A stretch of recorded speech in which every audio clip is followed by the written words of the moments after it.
Comedido nas palavras. Por falta de comedimento nas palavras, é seriamente cerceada a utilidade de muitos obreiros cristãos. Em lugar de serem instrumentos poderosos no serviço do Senhor, o seu ministério produz pouco efeito, devido ao constante desgaste de poder, devido ao seu falar descuidado, sem nenhuma cautela. No terceiro capítulo de sua epístola, Tiago faz a seguinte pergunta: acaso pode a fonte jorrar do mesmo lugar o que é doce e o que é amargoso? Versículo 11. Se um obreiro cristão costuma falar sem a menor cautela a respeito de todas as questões possíveis, como pode esperar ser usado pelo Senhor na propagação de sua palavra? Se Deus chegou a pôr a sua palavra em nossos lábios, então pesa sobre nós a solene obrigação de resguardarmos os nossos lábios, usando-os exclusivamente para o seu serviço.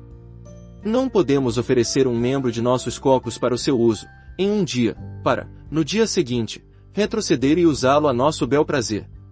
O que quer que lhe tenha sido dedicado uma vez, será eternamente dele. No 16º capítulo de Números somos informados sobre como Coré e os seus seguidores se uniram em oposição a Moisés e Arão, e como cada um dos 250 homens tomou o seu incensário com brasas e o apresentou ao Senhor.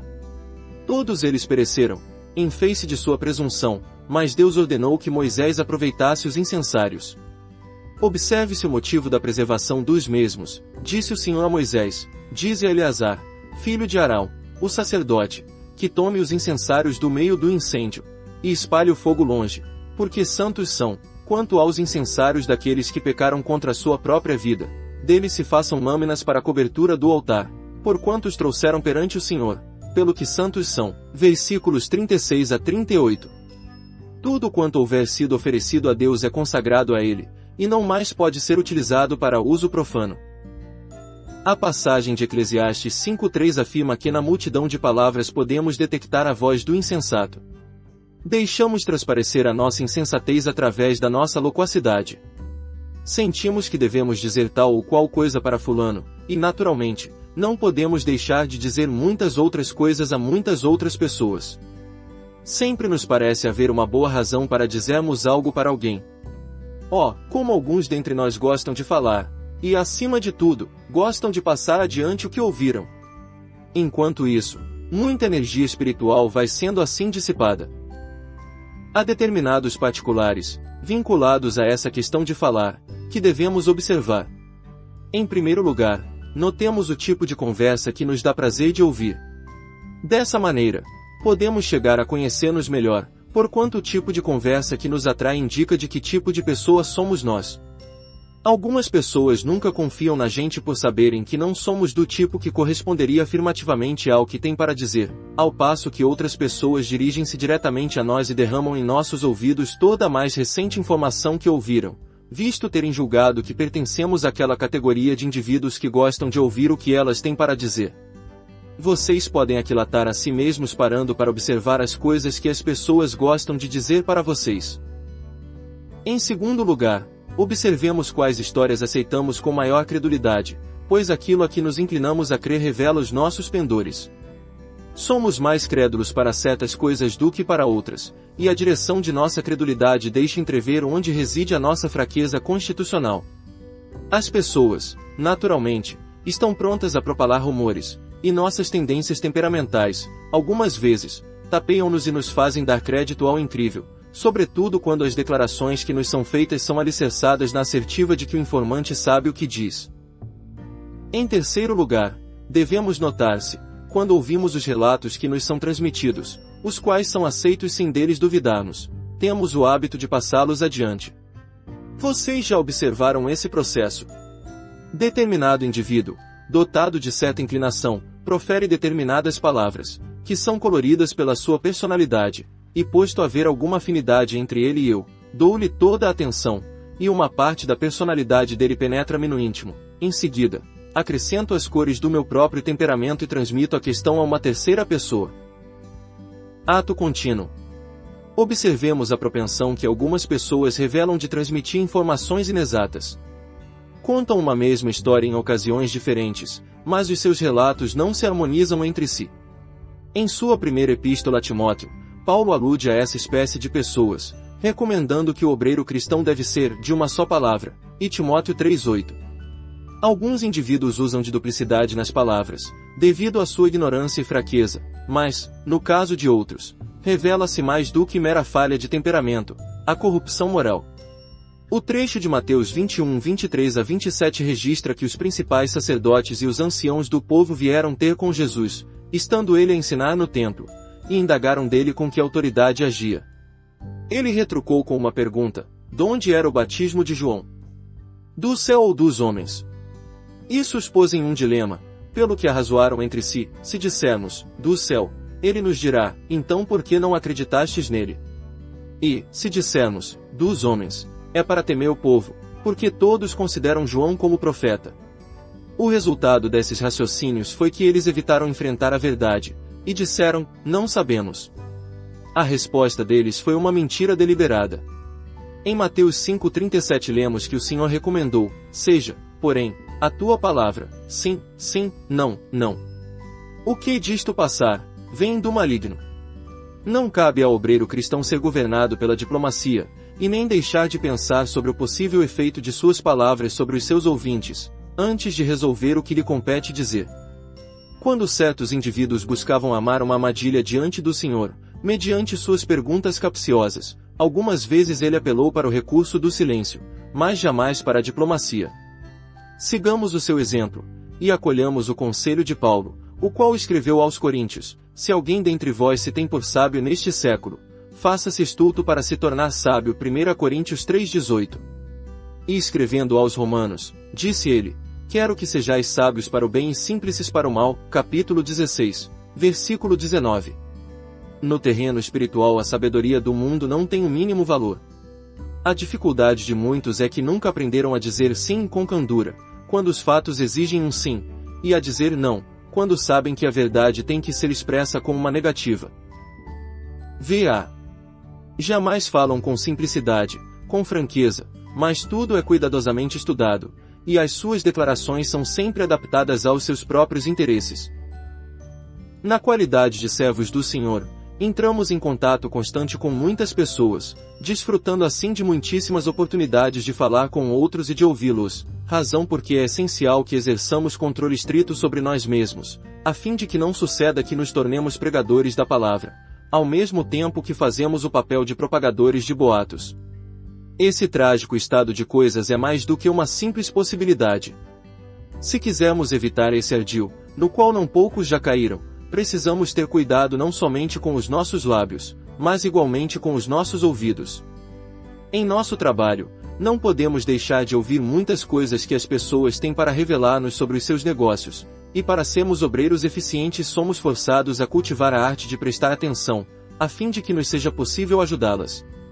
Contudo, devemos desencorajá-las de continuar revelando detalhes, uma vez que já tenhamos compreendido com clareza a necessidade delas. Cumpre-nos manter eterna vigilância, para que a nossa natural curiosidade não nos leve a ouvir mais do que convém que saibamos. Existe aquilo que se poderia denominar de concupiscência de conhecimento, concupiscência de informações a respeito da vida alheia, e precisamos ter cuidado com isso.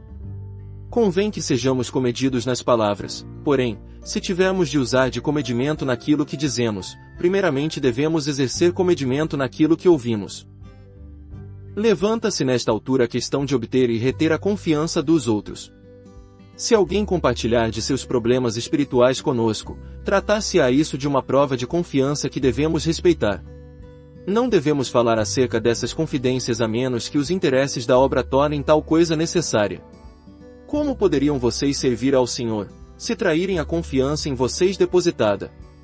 Mas, que outra coisa poderão fazer, se não trair a confiança, se ainda não aprenderam a dominar a própria língua?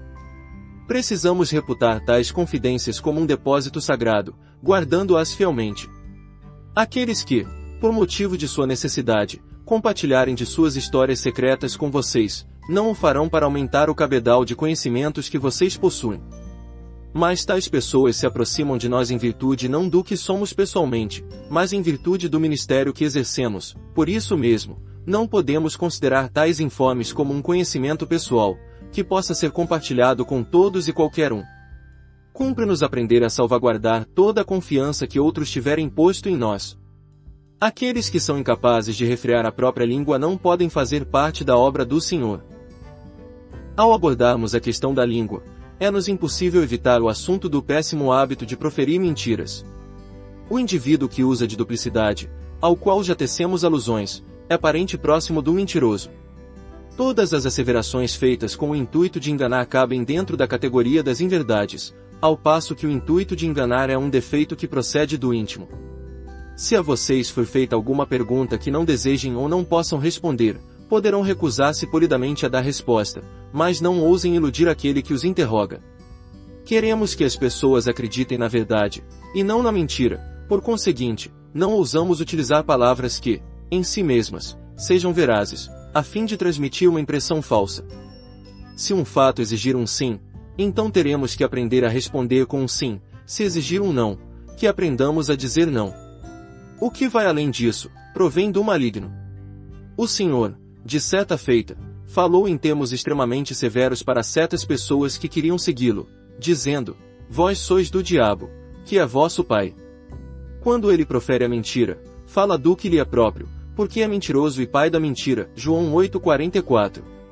Satanás é o autor das mentiras, e em face do fato que todas as mentiras se originam nele, como poderia alguém que se diz consagrado ao Senhor emprestar os seus lábios para que profiram palavras instigadas pelo seu inimigo? Onde quer que se verifique tal fenômeno, isso indica uma dificuldade fundamental na vida do indivíduo. Trata-se de um problema da mais grave natureza possível. Nenhum de nós tem a coragem de afirmar que sempre diz exatamente a verdade. De fato, quanto mais cuidadosamente procuramos ser verazes, tanto mais percebemos a dificuldade de ser exatos em tudo quanto dizemos, mas devemos cultivar o hábito de ser verazes e de evitar toda afirmação precipitada. Evitemos tudo quanto cheire a altercação. Foi predito acerca de Jesus: não contenderá, nem gritará, nem alguém ouvirá nas praças a sua voz. Mateus 12:19. E Paulo escreveu para Timóteo, dizendo: é necessário que o servo do Senhor não viva a contender. 2 Timóteo 2:24. O servo do Senhor deve conservar-se debaixo de tal controle que não dê margem a conversas ruidosas ou a qualquer coisa que se assemelhe a altercações. Falar em altos brados usualmente indica falta de poder, e sempre indica a necessidade de autodisciplina. Podemos ter plena razão naquilo que dizemos, mas não há necessidade de fazermos afirmações em altos brados, quando queremos dizer a verdade, pois poderemos impressionar os nossos ouvintes com a verdade sem usar de qualquer insistência ruidosa acerca de nossas convicções a respeito. Andemos na presença do Senhor na calma dignidade que convém aos seus servos. Naturalmente, não desejamos assumir uma sobriedade ou refinamento meramente artificial, porquanto a vida cristã é espontânea e sem afetação, mas o domínio próprio tem que ser posto em prática até que se torne em nós uma segunda natureza. O domínio próprio no terreno da linguagem elimina grande parte do linguajar frívolo e inconveniente, ao que Paulo se refere em sua epístola aos Efésios como coisas inconvenientes, 5:4, e igualmente anula a zombaria e muitas outras coisas que ao servo de Cristo não cabe praticar. Se pudermos entreter uma audiência com nossas histórias interessantes e observações engraçadas e críticas espirituosas, não conseguiremos conquistar o seu respeito ao lhe falarmos acerca do Senhor. As nossas palavras não terão valor para eles. Quando nos dirigimos ao púlpito a fim de proclamar a palavra de Deus, eles aquilatarão a nossa prédica com a mesma medida com que avaliaram as palavras que proferimos tão frivolamente, quando ainda não estávamos no púlpito. Não nos olvidemos daquela aguda pergunta feita na palavra de Deus: acaso pode a fonte jorrar do mesmo lugar o que é doce e o que é amargoso? Não há necessidade de preparativos laboriosos antes de subirmos ao púlpito para pregar, porém, temos necessidade de precaução constante em nossa conversação diária normal, a fim de que nossa maneira descuidada de falar não venha a fazer-nos perder poder, para que não se tornem ineficazes as nossas palavras, quando estivermos falando do púlpito. Se vocês adquirirem o vício de falar sem cuidado, também lerão a Bíblia descuidadamente. As palavras desse livro são as únicas palavras inteiramente dignas de confiança, mas, se vocês não apreciam exatidão de linguagem, então não acolherão essas palavras com seriedade. Em consequência, a prédica de vocês terá pouco poder. Para que o pregador pregue a palavra de modo eficaz, requer-se que este tenha determinada disposição, e a leitura das Escrituras requer idêntica disposição. Pessoas de caráter descuidado se aproximam da palavra de Deus com atitude frívola e não podem embalar a esperança de chegar a compreendê-la verdadeiramente. Ilustremos o assunto por intermédio da própria Bíblia. No capítulo 22 de Mateus aprendemos que os saduceus não acreditavam na ressurreição. Um dia vieram ter com o Senhor e lhe apresentaram o seguinte problema: Mestre, Moisés disse, se alguém morrer, não tendo filhos, seu irmão casará com a viúva e suscitará descendência ao falecido. Ora, havia entre nós 7 irmãos, o primeiro, tendo casado, morreu, e não tendo descendência, deixou sua mulher a seu irmão. O mesmo sucedeu com o segundo, com o terceiro, até ao 7º. Depois de todos eles, morreu também a mulher. Portanto, na ressurreição, de qual dos 7 será ela esposa? Porque todos a desposaram. Mas Jesus respondeu: Errais, não conhecendo as Escrituras nem o poder de Deus. Porque na ressurreição nem casam nem se dão em casamento, são, porém, como os anjos no céu. E quanto à ressurreição dos mortos, não tendes lido o que Deus vos declarou: Eu sou o Deus de Abraão, o Deus de Isaque e o Deus de Jacó. Ele não é Deus de mortos, e sim, de vivos. Versículos 24 a 32. É claro que os saduceus liam as Escrituras, mas não as entendiam. Suas próprias palavras eram proferidas com frivolidade, e, por esse motivo, não podiam apreciar a exatidão absoluta das declarações divinas. Nosso Senhor tão somente citou uma breve passagem da palavra de Deus para responder à indagação deles, a saber, Êxodo 3,15, onde Deus chama a si mesmo de Deus de Abraão, Deus de Isaque e Deus de Jacó. Alicerçado nessas poucas palavras, Nosso Senhor raciocinou como segue: Vocês, saduceus, admitem que Abraão está morto, que Isaque está morto, e que Jacó está morto. No entanto, Deus declara que ele é o Deus deles, como igualmente afirma que ele não é Deus de mortos, mas de vivos. Por conseguinte, nada menos do que a ressurreição pode capacitar o Deus vivo a ser o Deus deles. E, dessa forma, os saduceus foram silenciados.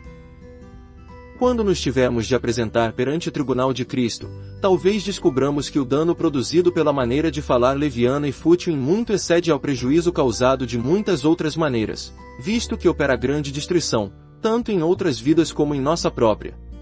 As palavras, uma vez saídas de nossos lábios, não mais podem ser recuperadas, pelo contrário, prosseguirão cada vez para mais longe, passando de boca para ouvido e de ouvido para a boca, espalhando danos enquanto prossegue. Podemos nos arrepender de nossa insensatez, e podemos receber o perdão, mas não podemos recolher de volta aquilo que soltamos. Temos falado a respeito de vários defeitos de caráter que maculam a vida e o ministério de muitos crentes. Entretanto, se a nossa dificuldade é uma língua solta, então o problema é mais grave do que todos os demais problemas mencionados, pois as palavras descuidadas que a língua profere liberam uma torrente mortífera que se espalha cada vez mais, levando à morte por onde quer que passe. Irmãos e irmãs, em face de fatos tão solenes, precisamos arrepender-nos. Muitas palavras que temos proferido nos dias passados foram palavras ociosas, mas agora elas não são mais ociosas, pelo contrário, estão intensamente ativas, a semear uma furiosa destruição. Busquemos a purificação divina quanto ao passado, e, no tocante ao presente, confiemos em que Ele resolverá radicalmente essa miséria que ameaça destruir a nossa utilidade para Ele. Se, em sua misericórdia, Ele assim fizer, no futuro seremos poupados de muita tristeza e lamentação. Abraão pôde arrepender-se de ter gerado a Ismael, e até mesmo depois desse lamentável nascimento segundo a natureza carnal ainda pôde gerar a Isaque, de conformidade com o propósito divino. Porém, ele já havia posto no mundo um adversário da descendência escolhida por Deus, e ainda que tivesse despedido Agar e a seu filho para longe de Isaque, isso não solucionou a divergência entre os dois, a qual continuava muito viva, apesar da passagem dos séculos. Acha-se escrito acerca do Senhor Jesus: O Senhor Deus me deu língua de eruditos, Isaías 54. A expressão língua de eruditos poderia ser traduzida por língua de discípulo, isto é, de alguém que tem sido disciplinado. Necessitamos buscar fervorosamente ao Senhor, para que Ele nos capacite a controlar a própria língua, a fim de que esse membro, indomável, possa tornar-se um membro disciplinado. Quando a nossa boca fica debaixo de controle restrito, e deixa de liberar aquilo que causa dano aos interesses do Senhor, então podemos esperar que Ele a use como porta-voz. assim como ele santificou-se a si mesmo por nossa causa, por semelhante modo que nos santifiquemos, por causa daqueles para quem ele nos enviou. Mantenhamo-nos sempre em estado de alerta, separando-nos de todas as ligações que nos envolveriam em conversas que não contribuem para a edificação, pois de outro modo poríamos em risco o ministério que Deus a nós confiou. Extraído do livro Obreiro Cristão Normal, Vatmanei. Inscreva-se no canal. Desfrutar é bem melhor.